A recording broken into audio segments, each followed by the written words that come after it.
Ќе посветиме минути за уметноста и ќе одбележиме заеднички уште еден јубилеј. 80 години постоење на Државното средно училиште за ликовна уметност и дизајн Лазар Личеновски. И некако помеѓу многуте активности со кои што тие ќе го одбележат својот јубилеј се поклопува и изложбата која што токму денеска стартува, а инаку е дело на учениците од трета година од одделот мултимедија. Токму оттаму до мене го имам професорот Денис Тенев. Добро утро и добре ни дојдовте. Заедно со уште две ваши ученички, Јана Стефановска и Елена Апостоловска. Добре ни дојдовте. Добре ме дојдовме. Прво да го честитаме јубилејот, 80 години. Пред малку ние разговаравме како било во ваше време, во ваши почетоци, како е денес. Предпоставувам дека 80 години е огромна бројка за почит. Да. И пред малку вие како рековте, духот на уметничко го имало и тогаш и некако со годините го зачувувате. Како е генерално во училиштето, каква е атмосферата, како се плановите за одбележување на оваа голема бројка, 80 години? Добро, освен со изложби и други манифестации, за тоа ќе то знаете во друга прилика, меѓутоа како училиштето сега е многу слично како што било и пред 80 години, значи истот ентузијазам и волјата да се стекнат вештини за ликовна уметност, исто и денеска. И училиштето е традиционално школа, значи не знам, сигурно веќе сте слушнале дека на 1 декември 1944 насно е основано училиштето. И замислите тогаш тие луѓе сватиле дека на новосоздадената македонска држава и треба ликовен кадар, дека неизоставен дел се уметниците од едно општество.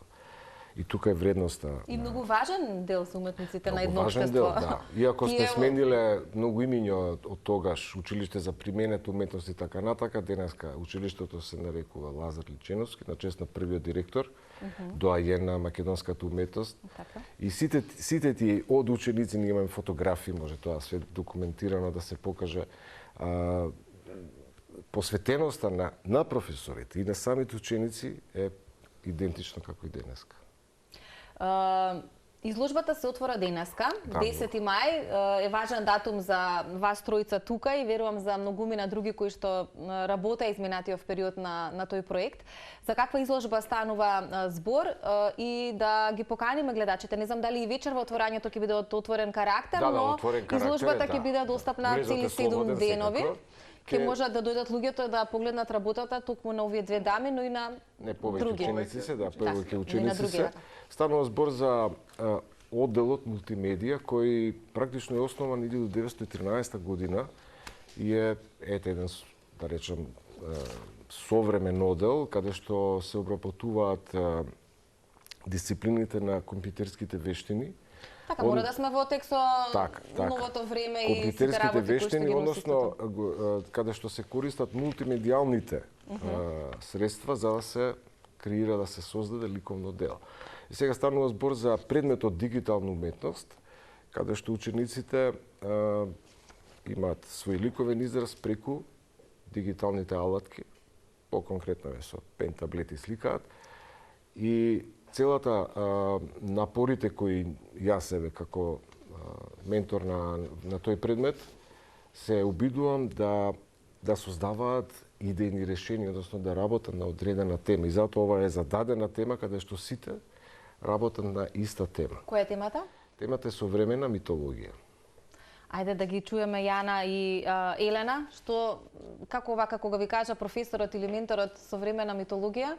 Верувам имавте доволно време за да размислите како ќе се насочите и кои ќе бидат нели вашите дела. Прво да ве прашам зошто уметничко, зошто мултимедија, а потоа и за изложбата. Уметничко е една многу посебна школа во цела Македонија, единствена уметничка школа. И слободниот карактер на наставата и на програмата и на тоа што го работиме многу прија на некој наше годиште и ако навистина е тоа што ние сакаме да го правиме во иднина, е навистина одлично училиште за целите кои сакаме да ги постигнеме.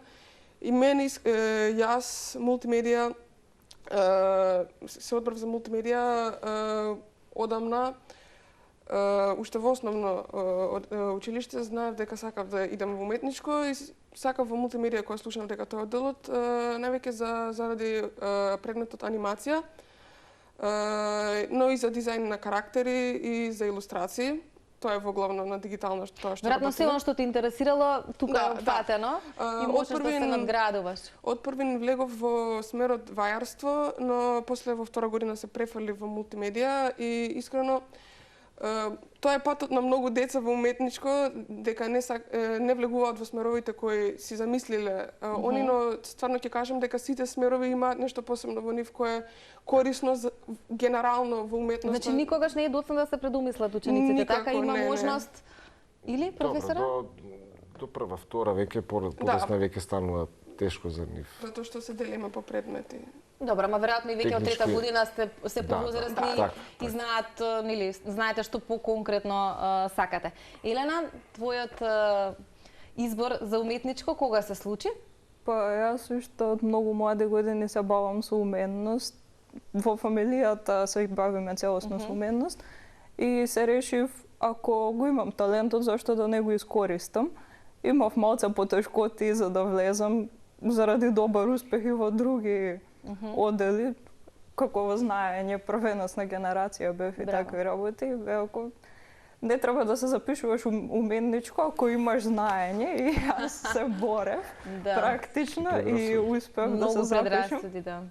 И успев да се запишам, ги убедив на крај и се запишав во смерот мултимедија, бидејќи најслободен смер и најоригинален, дека без наврада од другите смерови, ма повеќе има реставрација од други слики, а мултимедија мора оригинални дела да си правиме и тоа ми е омилен дел од мултимедија. Исто така се бавам со стрипови и најлесен начин на изработка на стрипови е дигитално. И затоа се решив мултимедија дека е најдобар избор. Тоа значи родителите кои што долго време ги убедуваше вечерва ќе дојдат на изложба. Се разбира. Апсолутно. Иначе Елена е добитник на прва награда за стрип, мора да ја пофалиме. Да, скромноста веројатно ти е одлика, ама и во го професорот да ги каже убавите работи за кои што треба да слушна македонската јавност. Зошто, односно, современа митологија, вели професорот, како вие размислувате со се она што ви е зададено како можност да го, нели, медиум преку кој што можете да се изразите, како ќе се изразите вечерва? Кои се вашите дела?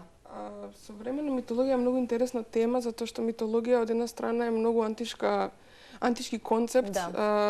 Од почетокот на човештвото има митологија, која тогаш не била митологија, била религија.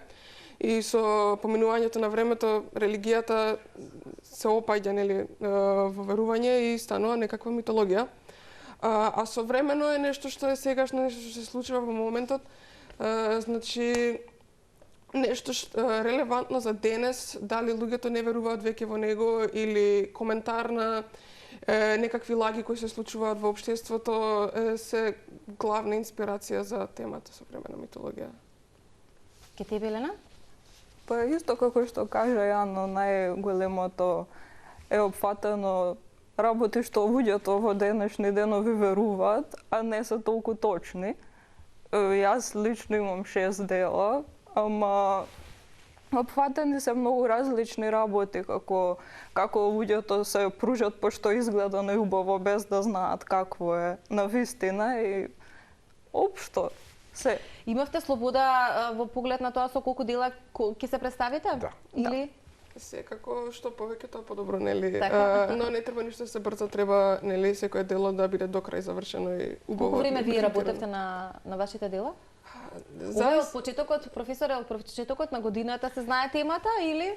Па, размислата беше од почетокот на... Дали може би ја договарате со учениците или? Заеднички ја подготвуваме и тоа би требало да стане као традиција се секоја трета година генерацијски да имаме тема изложба тематска. За време траењето на изработка, тоа зависи од каде гледаме, може да биде од почетокот кога некој ја дал идејата за изложбата, може да биде од кога сме почнале скицата за делото, од кога сме го почнале, кога сме го уклучиле компјутерот за да почнеме да работиме. Се зависи, сепак е долг процес изработка на дело, не е нешто кратко, треба да се размисли, посебно кога има оригинално идејно речение. Јана, ти пред малку спомена, си се запишала на еден смер, па си одлучила во втора година да ја промениш насоката. Дали и делата кога ги работите знаат да, не знам, додека го изработувате, да ја промените перцепцијата, визијата за тоа како треба да изгледа крајниот резултат? Колку во процесот на творење се менуваат, ете, можеби инспирациите, идејата? Секако многу се менуваат, тоа ќе се покаже на изложбата. Имаме видеа неколку ученици направено за процесот на работа, да. И за скици различни, има милиони една скица кои се направени, само една продолжува, нели, нанапред до решението крајно. Дури во процесот на работа на крајното решение има исто многу промени кои се прават дури и последна минута. Ако нешто не паѓа добро во композиција или во око или некоја боја не се сега, ќе се промени. Секако посебно на компјутер, тоа е еден бонус на работата дигитално, што може да се промени секој време. Да се промени. Професоре, како вие ќе оцените работата на учениците со оглед на тоа што вечерва, нели, крајните решенија ќе бидат изложени? За колку ученици станува збор, за колку дела станува збор? Се колку бевме 6 или 7 сега. Не памтам точно, меѓутоа од 12 ученици учествуваат 6 или 7. А тоа беше прашање на избор? Да, кој ќе учествува? Да, слободно. Значи никој кога станува збор за изложба, никој не е обврзан да учествува. Секако. Сега прашањето беше за колку ученици учествуваат и колку дела ќе бидат вечерва изложени. Значи 6-7 ученици се информации памти 23 дела, така нешто. И како вие оценувате, нели, работата? Како оценувам? Вака. Што ќе имат можност да видат луѓето вечер? Без да бидам погрешно сватен, значи се работи за средношколци. А делата што ги гледаме се за магистерски. Значи ја најсериозно, без да бидам лажно скромен, мислам дека со вакви дела може да магистрирате на други факултети. И тоа е стварно зачудувачки како еден средношколец ќе создаде вакво дело. Зашто, например, на почетокот јас кога го почнав оделот, прво си велев кај овие деца се кај ќе ми збориш, ја бев научен да предавам на возрастни. А од кога е овој предмет? 2013. 2013, добро. 2013 е основан. И тоа имав сериозна предрасуда дека се сепак млади деца, кај можеш. Меѓутоа бев прилично изненаден, пријатно изненаден колку размислата, резонот што го имаат како уметници. Пазете, не зборам само за мултимедија, зборам воопшто за цело училиште. Значи, ќе видите, ова е само една независна изложба, ние стално имаме годишна изложба на крај. Тоа е зачудувачки какви резултати се постигнуваат со деца. Така да, јас пак ќе кажам, ова се дела за магистерски, за факултет, не е за средношколец, ама тоа е тоа. Важни си менторите и луѓето, односно професорите, затоа што младите, нели, ги имаат идеите, ентузијазмот, љубовта и така натака, ама ако немате кој да ве подбутне, нели, да ве насочи на тој пат, да ја даде поддршката, тогаш може и да се залута по некој друг пат, предпоставувам. Јана и Елена, да не погрешам, професорот доста ги пофали, нели, делата кои што ќе бидат изложени вечерва. Тоа е за вас поттик за многу работа понатака или дополнителен притисок кој што го чувствувате затоа што тоа, нели, треба да се оправдува константно? Па не мислам дека е некаков притисок ако го работиш тоа што го сакаш, нели. Ние сме сакале да имаме изложба и сме сакале да постигнеме одлични дела и ние сами себе сме се туркале за повеќе да постигнеме. Значи мислам дека на крајот на денот изложбата е повеќе награда отколку што е некаков притисок за нас. Мислам, луѓе доаѓаат и се надеваме дека ќе им се допаднат работите кои сме ги направиле и да не им се допаднат. Тоа е уметноста, не треба на секој се да му се допадне, само треба да натера да почувствуваат нешто. Да. Елена, твоето размислување? Па секоја изложба јас ја гледам како дека следната може да биде подобра, дека ние се уште сме млади и секогаш може да се подобриме. И општо професорот што ни ја даде можноста вака помала група да се истакнеме и се надам дека следната изложба ќе биде дупло подобра од оваа. Ама и од това сум задоволна. Денес вие сте со години, нели, дел од средното училиште. Велите од 2013-та, така е овој предмет. Меѓутоа, Оделот како одел, мултимедија, да. да, оделот. 2013. Дали, нели, сведоци сме дека живееме во една дигитална ера, меѓутоа колку таа дигитална уметност има можност да ја засени традиционалната уметност? Не, може да Или направат може само обиди, да може да направат обиди некој, меѓутоа нема шанси да се случи тоа. Една чиста споредба е театарот и филмот, например, пошто еве имаме и на оделот има и видео и звук предмет. Например, денешната филмска индустрија не започнала така само од себе, значи претходила театарот и денеска имаме театри. Театарот не е заборавен. Така да класичното, традиционалното практикување на уметност, значи класичниот цртеж, сликањето и така натака, сите други вештини се надоградуваат, само се надоградуваат со дигиталната алатка. Значи тоа е само алатка плюс, не може да биде замена. И никако јас нема да дозволам никогаш додека сум на тој да се случи ние сме сега дигитални, не ни треба молив, не, секојаш моливот ќе си го носат со себе. А иначе се одлични цртачи, сите, ја ги пратам редовно учениците од мултимедија, значи да не дојде до тоа ние сега со пен таблети, така си цртаме многу полесно и подобро. Одлични цртачи се и дека во мирисот на моливот и на традиционалниот момент. Да. Добро, молив, јаглен, пастел, така да ги има што се сите, користи. имаат предмети они кај што се негува традиционалната. Тоа е тоа што има вистински емотивен момент. Нека да сме пред крајот, може ли да ги мотивираме и оние кои што во моментов може би размислуваат каде да се запишат и што да прават? Каков е интересот? Чинам дека некако се поголем број на млади луѓе одлучуваат да се запишат на уметничко, Да, тоа е вистина, сите се добре дојдени. Сега на веб страната од училиштето лесно може да се најде, значи може да се прочитаат сите одели. Што се постои, добро, што се нуди? Што се нуди, така да интересот е голем, скоро за сите одели, добро, маца мултимедија предњачи, сликарство, графика, но генерално има интерес за сите одели. Секој одел си има своја убавина, свој правец на движење, значи каде утре ќе се насочат тие ученици. Така да нека се подготват добро за приемниот испит и ги чекам. И се гледате таму. Да. Уште еднаш да ги поканите гледачите, оние кои што ќе имаат желба да дојдат и да ве посетат. Вечерва е отворањето, во колку часот? Во 19 часот во галеријата на училиштето. Училиштето сите знаат каде, се надевам. Ќе ги поканите вие, девојки? Секако, мислам, ние маркетинг сме правеле и онлайн и се тоа со постерот и подругари по фамилии. Ама ова е традиционален начин на покана, значи телевизијата е традиционален медиум. Поканете се сите кои сакаат да дојдат и да видат уметнички дела, мислам дека треба да се практикува, да се оди на изложби. Како не? И дека тоа е едно искуство кое и вас ќе ви чини и нас ќе ни чини што сте дошле да ги видите делата. Така е. Ви посакувам успешна изложба и уште многу успеси за кои што тука секогаш ќе бидеме отворени да ги споделуваме заеднички со македонската јавност. Ви благодарам многу за гостувањето. Продолжуваме понатаму со уште една тема од областа на културата. Нашиот соработник или драг колега Сотир Трајков работеше еден интересен прилог за премиерите кои што се случуваа во Драмскиот театар и конкретно праизведбата во Македонскиот народен театар. За што станува збор во следните отприлика 10 минути. Во Македонскиот народен театар се одржа преизведбата на драмскиот текст на Љупчо Јованов Hanging Around во режија на Бојан Трифуновски. Оваа камерно поставена представа на малата сцена е коментар на нашата стварност, заглавена во идеологиите, митовите и во бајките од минатото.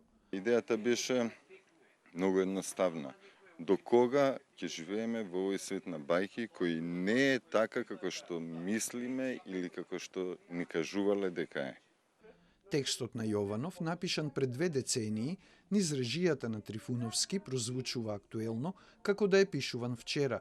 Низ фрагментарна драматургија, базирана на цитати, тој прикажува алегориски слики во кои доаѓаат до израз бесмислата и абсурдот на постоењето, пласирани низ повеќе слоеви со особена символистичка поетика.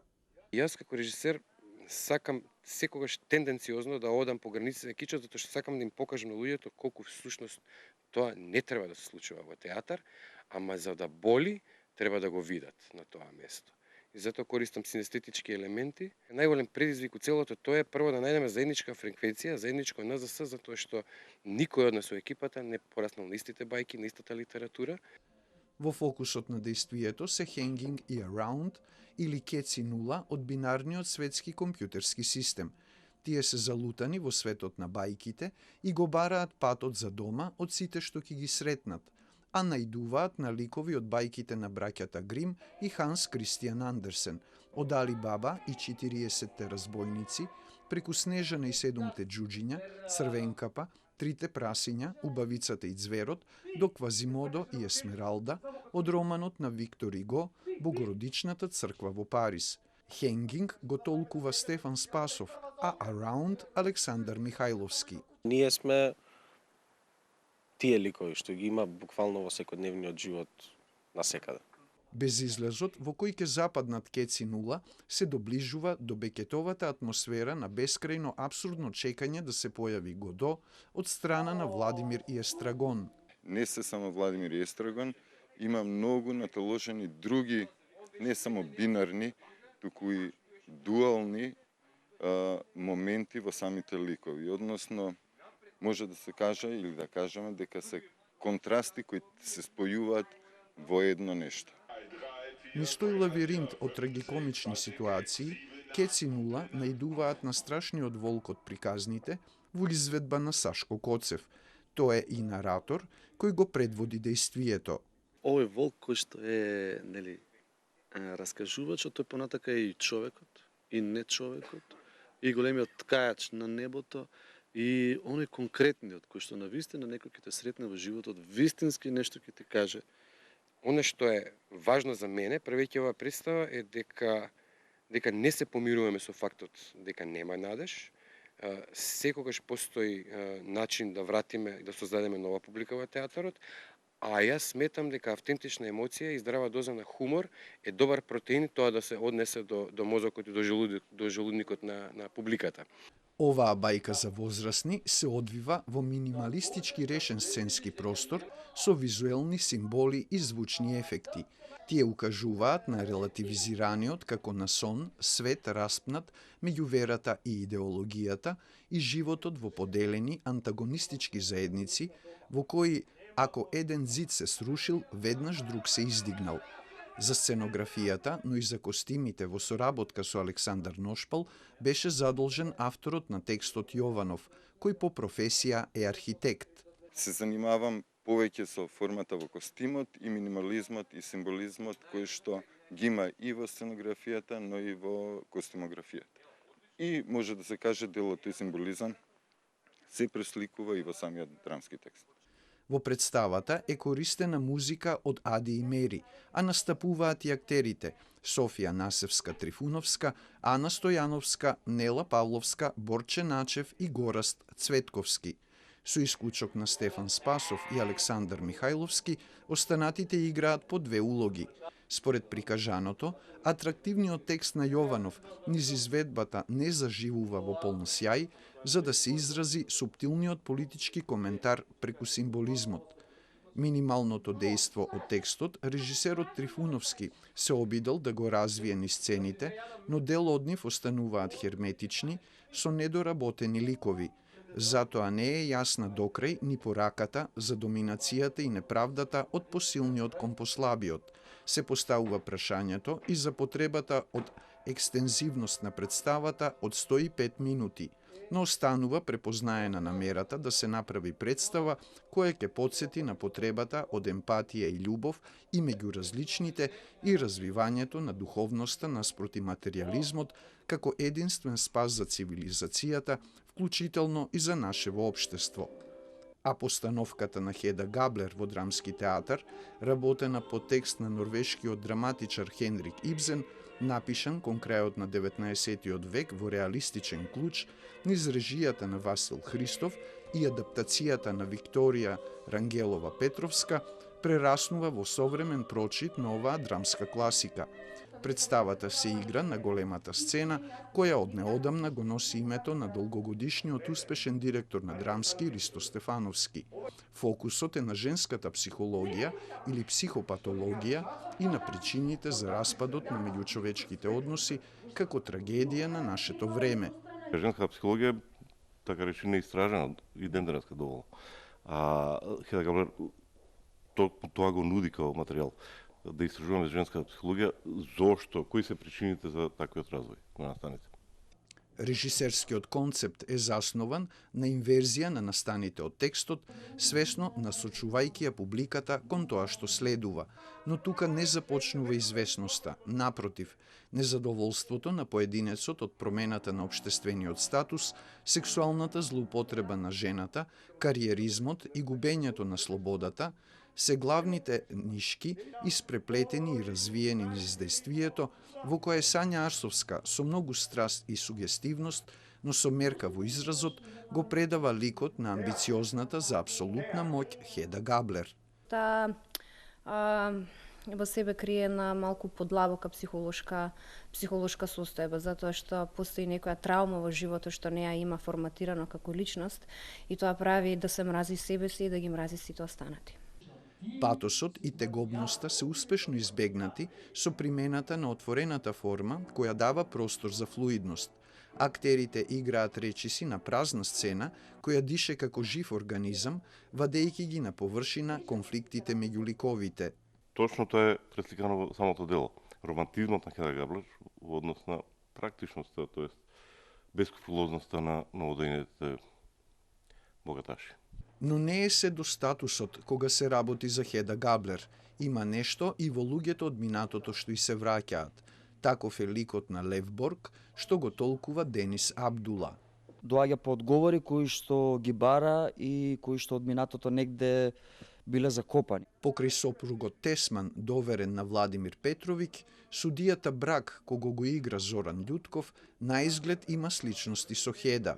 На Брак му е многу полесно затоа што тој ја гледа ситуацијата од аспект на напаѓач. И на тие ликови секогаш им е многу полесно во процесот на создавање на генералната идеја или да дојдат до крајот на целта.